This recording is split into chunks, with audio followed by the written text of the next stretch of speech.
जय श्री राम। मानव जीवन के कल्याण के मूल में गुरु कृपा ही है।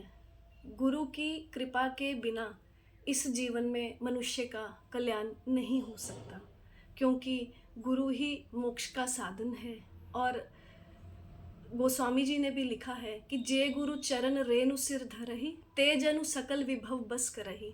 कि गुरु चरणों की रज को जो मनुष्य अपने मस्तक पर धारण करता है, उसे संसार में सब कुछ सुलभ हो जाता है, उसका लोक और परलोक बन जाता है।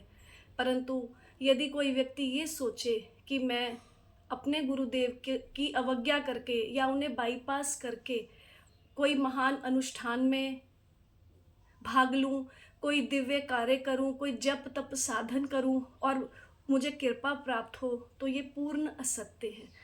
क्योंकि इस संसार से पार उतरने का और आत्म स्वरूप की सिद्धि का एक ही मार्ग है, वो है सद्गुरु की शरण।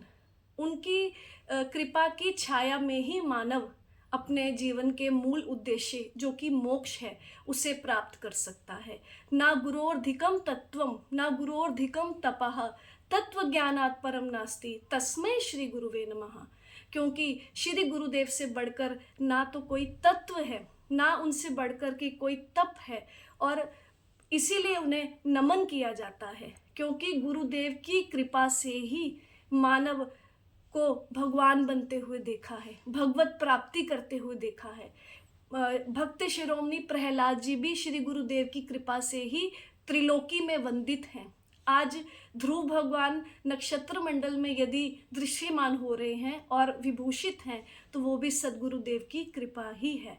और गीता में भी जब श्री कृष्ण अर्जुन जी को ज्ञान दे रहे थे, तो भगवान योगेश्वर कृष्ण ने स्वयं कहा कि तद्विद्य प्रणिपातेन परिप्रश्नेन सेवया उपदेक्ष्यन्ति ते ज्ञानम ज्ञानिनस्तत्व दर्शना। हे अर्जुन, यदि तुम परम तत्व की प्राप्ति करना चाहते हो तो श्रोत्रिय ब्रह्मनिष्ठ सद्गुरु के पास, जो कि तत्ववेता होते हैं, उनके पास जाकर के बहुत ही विनय भाव से उनकी सेवा करो, उन्हें प्रणाम करो, दंडवत करो, हृदय से प्रणाम करो, ना केवल शरीर से, और अपने मन को शुद्ध विशुद्ध करके उनसे मेरे तत्व को जानो। यदि योगेश्वर कृष्ण गुरु की महिमा को अर्जुन को समझा रहे हैं, तो जो साधारण मानव है उसे यही समझना चाहिए कि यदि अर्जुन जैसा महान व्यक्ति, महान राजा गुरुदेव की महिमा को समझ रहा है, तो ये उपदेश हमारे लिए भी है। तो इसीलिए गुरु की अवज्ञा करके ना तो किसी व्यक्ति को किसी जप तप व्रत अनुष्ठान का कभी फल मिलता है, और ना ही उसे स्वरूप की सिद्धि होती है।